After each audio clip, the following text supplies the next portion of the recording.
You're listening to This Real English Listening Practice. Real conversations, real English, real learning.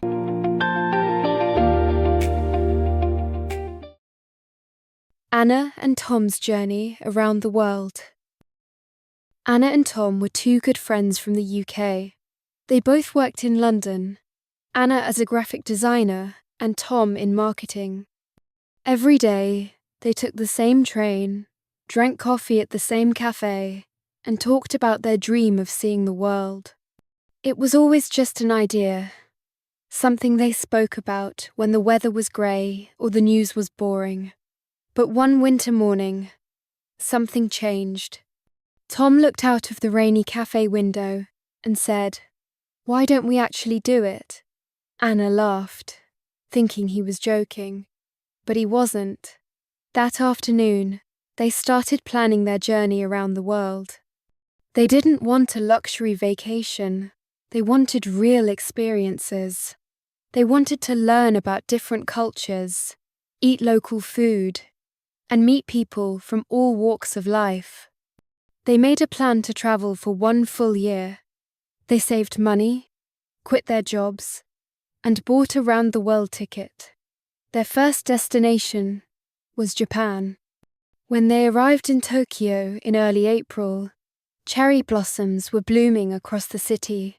The streets were lined with soft pink trees, and people were out taking pictures. Everything in Tokyo felt new and exciting. The trains were quiet and fast. The vending machines offered hot coffee in cans. The people were polite and helpful, even when Anna and Tom got lost trying to find their hotel. In Kyoto, they stayed in a traditional guest house. They slept on futons on the floor and bathed in a hot spring bath. They visited ancient temples, walked through bamboo forests, and took part in a tea ceremony where every movement was slow and meaningful. They didn't understand every word, but the beauty of the ritual left a strong impression. After Japan, they flew to Thailand. The change was immediate. The air was hot and full of new smells. The sound of motorbikes, music, and market sellers filled the streets. They stayed in a small beach hut on an island.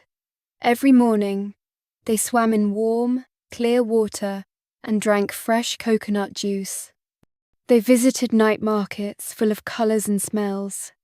They tasted spicy noodles, sweet mango with sticky rice, and fried insects, though Tom only took 1 bite. They took a Thai cooking class, where they learned to use a mortar and pestle and balance spicy, sweet, salty, and sour flavours. In Chiang Mai, they visited golden temples and released lanterns into the sky. Their next destination was India, a country that surprised them in every way. When they landed in Delhi, they were overwhelmed by the noise, heat, and crowds. But slowly, they began to see the beauty behind the chaos. They visited markets full of spices, cloth, and handmade goods. They saw cows walking freely through busy streets and shared meals with local families. They travelled by train to Agra to see the Taj Mahal. Standing in front of the white marble building, they were speechless.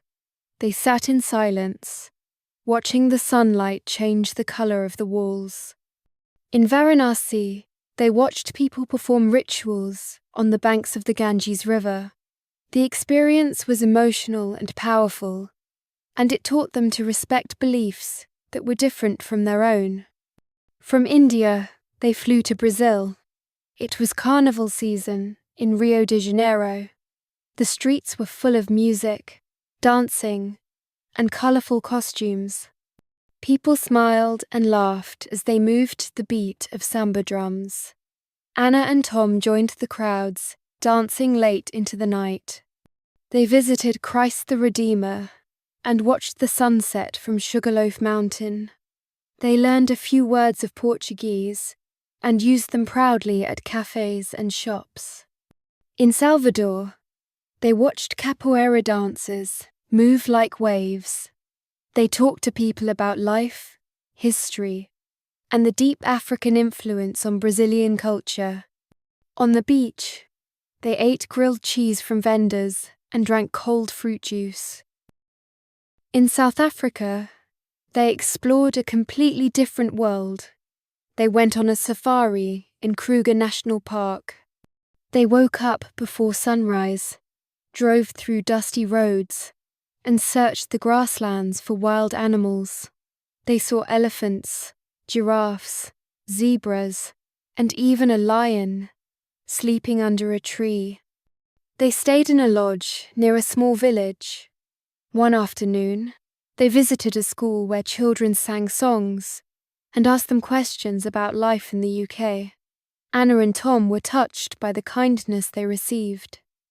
They talked to local people about their lives, learned how to greet others in Zulu, and tried traditional foods cooked over fire.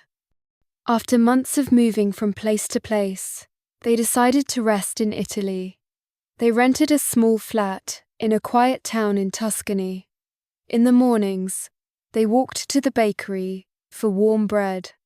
They cooked meals at home using fresh tomatoes, cheese, and herbs from the market. They visited Florence and Rome to see famous art and history. They marveled at ancient ruins and beautiful churches. But more than the tourist spots, they loved the slow pace of life. In the evenings, they sat in the town square, drinking coffee and watching families enjoy their time together. Their final destination was New York City. After quiet towns and natural places, the city felt fast and full of energy. They walked everywhere through Central Park, across the Brooklyn Bridge, and along the streets of Manhattan. They saw a Broadway show, visited museums, and stood at the top of tall buildings, looking at the lights below. They ate bagels, hot dogs, and giant slices of pizza.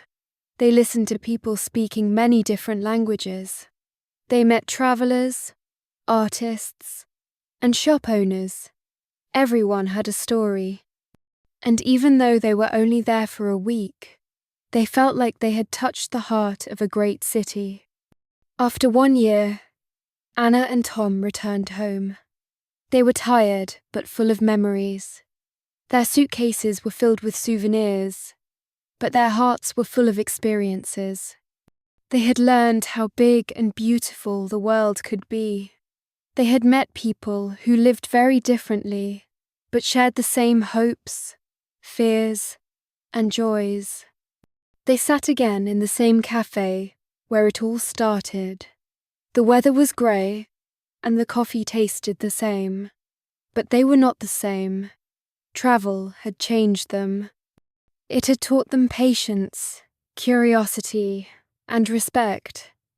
They didn't know what the future would bring, but they knew one thing for sure. They would never stop exploring.